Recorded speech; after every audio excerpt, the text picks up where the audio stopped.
spécial aujourd'hui. Je dirais que ça va être un peu plus amusant et un peu plus mon avis parce que je vous donne pas toujours mon...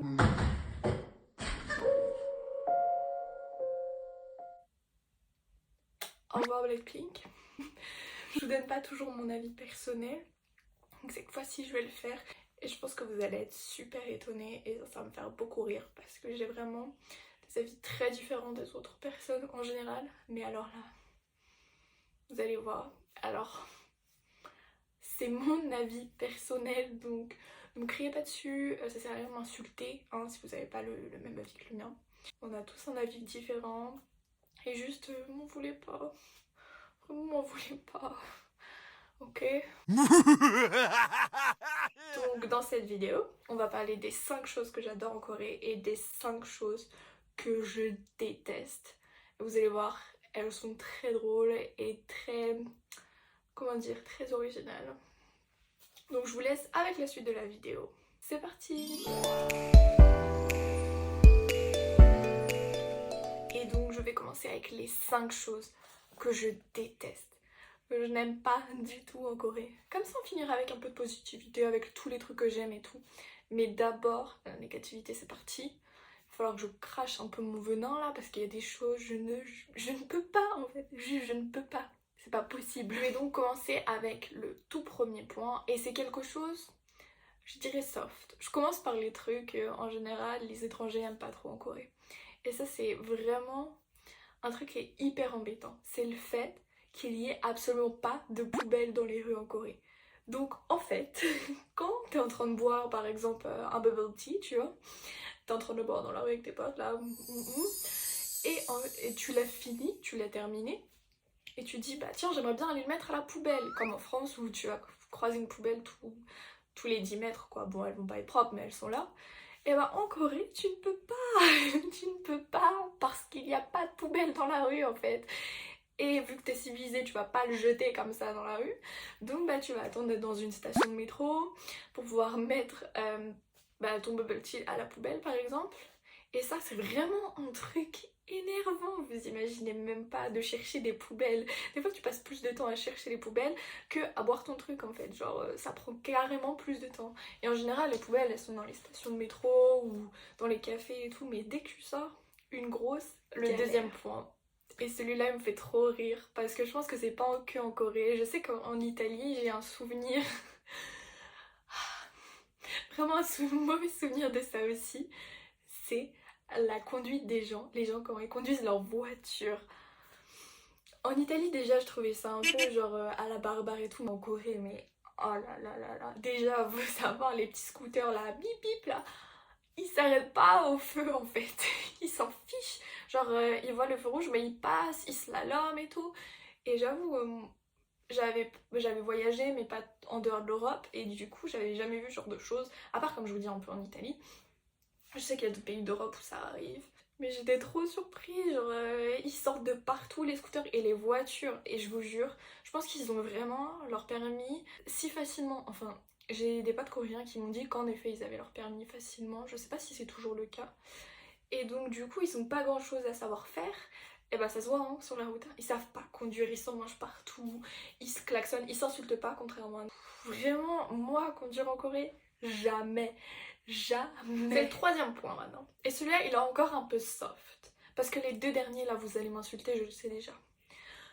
Le troisième point, c'est que tout est en pente. Vu que la Corée, c'est un pays avec beaucoup de montagnes, eh bien, tout est en pente. Et moi, j'ai un souvenir. C'était mon université, donc j'étais à Ina University pour un an.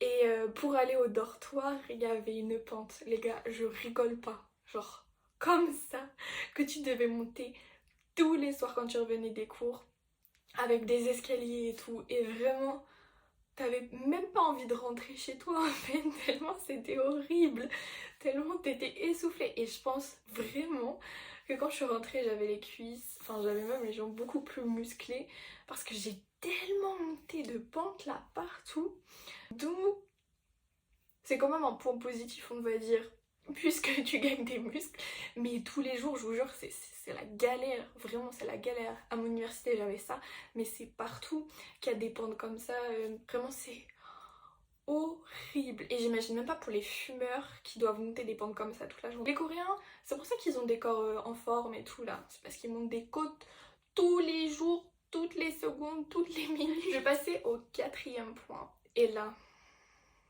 attention, ne m'insultez pas. Restons amis, restons polis. Mais il y a un truc que je déteste en Corée et que tout le monde adore. Et là, les 2 derniers points, ça va être les trucs qui sont pour moi surcotés. Mais genre vraiment surcotés. Vous êtes prêts? Me tue pas. Vraiment, restez gentils avec moi. Mais je déteste le barbecue coréen. Rien qu'en parler, ça me dégoûte. Alors vous allez me dire, ouais, moi je vais aller en Corée, le premier truc que je veux goûter, c'est le barbecue coréen. Bah non, franchement, vous ratez de ouf. Vous ratez, il y a tellement des plats qui sont meilleurs que ça. Barbecue coréen, je vais vous dire ce que c'est. C'est juste de la viande hyper grasse. Et moi, je déteste le gras sur la viande. Le pire, c'est le fait de mettre dans les feuilles de salade et tout. Alors déjà, j'aime pas la salade. Donc, c'est compliqué. En fait, ce que j'aime bien dans le barbecue coréen, c'est juste quand il y a de la sauce. En fait, c'est juste la sauce. Faudrait que je mange la sauce à la cuillère plutôt que manger la viande. Mais je vous jure, c'est juste la viande grasse, en fait. Moi, je comprends pas pourquoi c'est si coté. Et tous les gens qui me parlent, ils me disent ouais, je veux trop manger barbecue coréen, nanana. Non, non, non, non, non, non. Ah là là, il y a une multitude de choses qui sont vraiment meilleures. C'est comme le bibimbap, ça, mais ça, j'en parlerai pas non plus. Et encore, le bibimbap, c'est meilleur. Et pourquoi vous voulez manger des trucs là aussi surcotés? Ça sert à quoi? Il y a des plats que vous connaissez même pas, qui ont des saveurs mais genre exceptionnelles. Et c'est ceux-là qu'il faut manger en premier. Vraiment le truc le plus surcoté. Attention, je vais parler du point numéro 1 que je déteste. Et là aussi, c'est comme le barbecue, vous allez me frapper. Tous ceux qui sont jamais venus en Corée vont me dire ah, mais pourquoi tu dis ça? Je déteste Itaewon, le quartier d'Itaewon. C'est nul, nul, nul, nul. Alors, les fans d'Itaewon Class ils vont dire non, mais qu'est-ce que tu dis? Alors, oui, Itaewon Class, j'aime bien ce drama, tu vois. Genre, c'est pas le meilleur, mais il est pas mauvais. Mais Itaewon, en vrai, ça ressemble pas à ça. En fait, aller faire la fête à Itaewon, péter comme jamais, c'est vraiment nul. Enfin, genre, moi, ça me correspond pas du tout. Je préfère la Hongdae. Déjà, premier point. Deuxième point, c'est un quartier étranger. Donc, en fait, il y a plein d'étrangers. Donc, le principe, tu viens en Corée, c'est un peu pour être dépaysé aussi, tu vois. Et ben, en fait, tu vas tout le temps à Itaewon pour être avec des étrangers. Et puis, je sais pas, genre, c'est un quartier qui fait vraiment pas safe. J'ai vécu pendant 1 semaine avec une copine. Et franchement, ça va, c'était cool. On était dans le côté d'Itaewon plus sympa. Mais je veux dire, la journée, il n'y a rien à faire à Itaewon. Ok, ça vu la nuit, c'est sympa. Mais dans la rue principale, que on voit tout le temps dans les dramas et tout, il y a seulement des restaurants étrangers. Donc, clairement, moi, c'était pas le but. Je préfère grave manger coréen. Sauf les barbecues. En fait, c'est les Coréens qui viennent ici pour faire comme si j'étais à l'étranger, rencontrer des étrangers, quoi. Mais même, on avait été dans des bars et tout, vraiment c'est un autre monde, mais dans le mauvais sens, vraiment dans le mauvais sens. En tout cas, moi j'apprécie pas du tout Itaewon. Il y a un truc que j'adore à Itaewon, et j'aimerais trop vous trouver l'adresse pour vous la donner. Donc, peut-être que l'adresse sera affichée ici, j'espère beaucoup que je la trouverai. Il y a un petit monsieur trop mignon, qui en fait fait des gaufres, et des gaufres super bonnes. C'est un tout petit magasin. Il est juste hyper cool, enfin t'as trop envie de rentrer dans ce petit magasin et tout. Donc si vous allez à Itaewon, allez voir ce petit monsieur parce qu'il est trop mignon, il mérite trop. Et je sais que moi j'ai trop à dire retourner juste pour aller le voir et manger ces trop bonnes gaufres là. Oh là là là là là. Enfin il les fait lui-même et tout, et du coup il y a la petite sonnerie quand les gaufres sont prêtes là. Ti ti ti ti. Et je sais pas, ça donne trop de charme. Faut vraiment y aller et donnez-lui de l'argent là. Donnez-lui de l'argent. Maintenant on va passer de l'autre côté de la vidéo et je vais vous parler des 5 choses que j'adore en Corée et que je trouve trop cool. Le premier point, le tout premier point, des choses que j'adore, et je pense que tous les gens qui me connaissent le savent, c'est les cafés. Aller dans les cafés. Déjà les Coréens ils ont vachement l'habitude d'aller réviser dans des cafés, de se rencontrer dans des cafés, et du coup moi j'en ai fait plein avec mes copines coréennes, elles m'en ont fait découvrir plein. Juste c'est les meilleurs trucs parce qu'en Corée il y a vraiment des cafés à thème et des cafés cute. Et moi ça m'obsède, enfin je suis le genre de personne qui regarde des vlogs de café sur YouTube toute la journée. Genre juste comment tu fais une boisson et tout ça. Juste parce que c'est trop beau et ça donne trop envie. Moi c'était mon obsession numéro 1, hein. Sinon j'allais tout le temps dans les cafés, tout le temps. Et puis, alors, Vraiment, les cafés où j'allais le plus, c'est comme vous pouvez voir ici et ici, c'est les cafés, les birthday events. C'est les cafés pour les anniversaires des idoles. En fait, c'est les fans qui créent enfin qui mettent toute la déco dans le café, elles louent le café et puis elles donnent des goodies. Là, j'ai un petit goodies de rosé par exemple. J'en ai plein. Si vous voulez un jour je peux vous montrer, j'ai vraiment... Là la boîte qui est là elle en est remplie et il y a toutes des cups là. En fait c'est quand ta boisson est chaude et tout à ça mais en fait nous on les collectionne vraiment plein et j'ai vraiment plein de goodies, plein de petits photocards, enfin plein de trucs, des badges. Des éventails comme ça aussi donc là c'est lié à Ditsy donc vous faites comme ça. J'en ai un Blackpink et j'en ai un Chaeryeon de Itzy aussi. Enfin vous avez plein de trucs et du coup moi j'adore les cafés. Je sais pas combien j'en ai fait. Mais si un jour vous êtes intéressé, bah, je pourrais en parler, mais j'en ai fait vraiment beaucoup. Je parle des cafés d'idol, mais aussi des cafés genre juste normaux qui sont trop jolis. Donc si un jour vous partez en Corée et qu'on est en Corée en même temps, demandez-moi, je connais tout, je connais toutes les adresses. Et j'ai envie d'ouvrir un café là dans le futur, genre tellement ça m'obsède. Je vais parler du point numéro 2, et celui-là il est un peu plus technique, et par rapport aux études que j'ai faites, moi j'adore la façon de travailler des Coréens. Moi j'ai besoin d'avoir cette pression et cette organisation autour de moi pour pouvoir donner le maximum de moi-même et avoir des bonnes notes, forcément des bonnes notes. Et donc j'en ai beaucoup de bonnes notes parce que il y a cette organisation. Par exemple cette chienne, je la gère donc avec Minju qui est coréenne et Minju elle a en elle vu qu'elle a été à l'école en Corée et tout, le fait qu'elle bosse tout le temps. Donc on sait qu'on va tout le temps bosser sur nos vidéos, on va tout faire parfait, on va finaliser, on va la re-regarder 10 000 fois s'il faut, pour en fait être sûr de ce que l'on fait. Et moi j'adore cette méthode de travail, c'est-à-dire quand tu travailles par exemple avec des Coréens en groupe, ça m'est arrivé beaucoup de fois. Après il y a des exceptions, hein, je dis pas, mais la plupart, ils vont être hyper réguliers, ils vont s'organiser à fond, faire les choses parfaitement et moi ça fonctionne à mort avec moi. J'aimerais vraiment travailler en Corée parce que peut-être on travaille beaucoup. Je sais pas, moi j'adore ça en fait, quand c'est hyper intensif et hyper réglé, quand tu donnes tout. C'est... Oh j'aime trop, ça me manque les études. Après pour certains c'est beaucoup de pression, beaucoup de stress, mais moi je fonctionne comme ça. Si j'ai pas de pression et de stress, je ne ferai rien. Donc c'est tout bénef. Le troisième point, et ça tout le monde va en parler tout le temps, c'est le fait que la Corée ne dort pas. Ne dort jamais.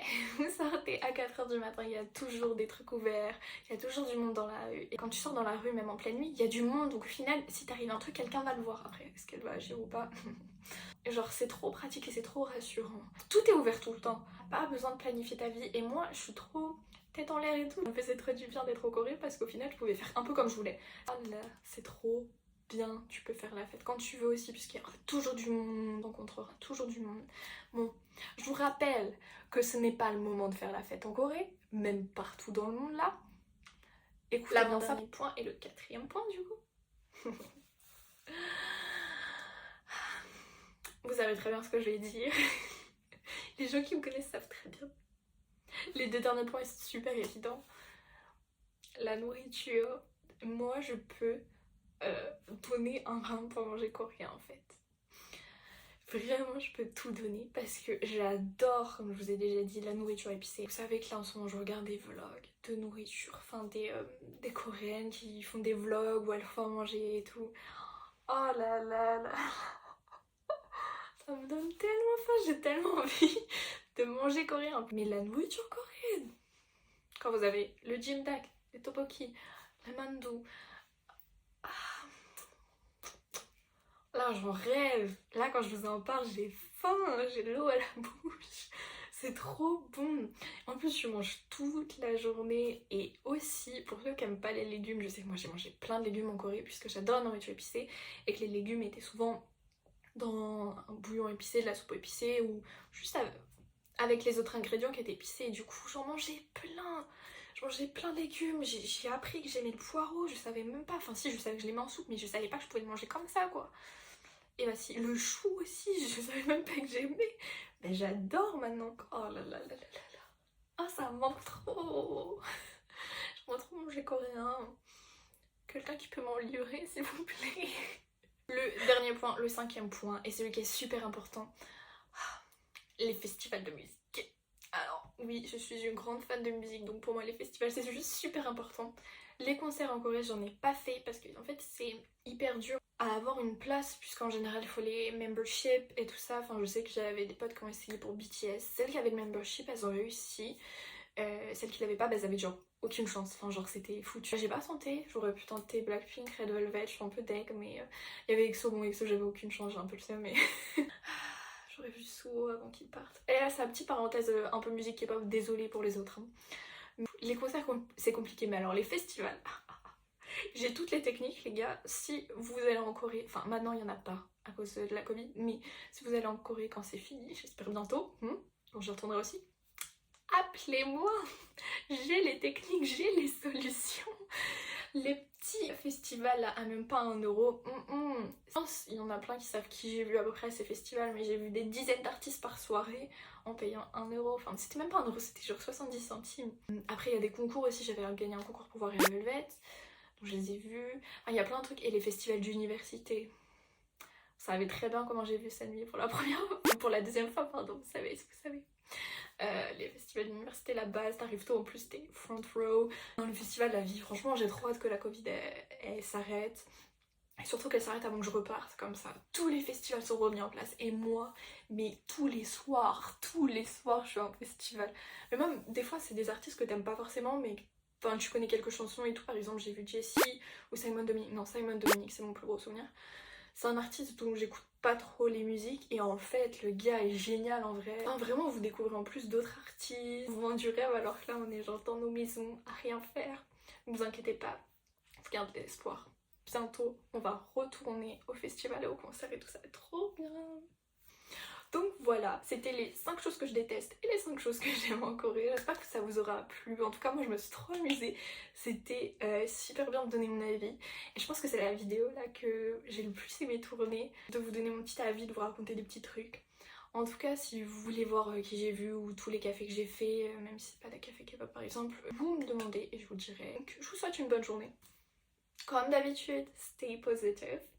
Parce que c'est la base. Et puis surtout... bah amusez-vous bien pour cette fin d'année, j'espère que tout se passera très bien. Prenez soin de vous surtout, sortez pas trop et tout, votre santé c'est super important. Voilà, je vous fais plein de bisous. Annyeong.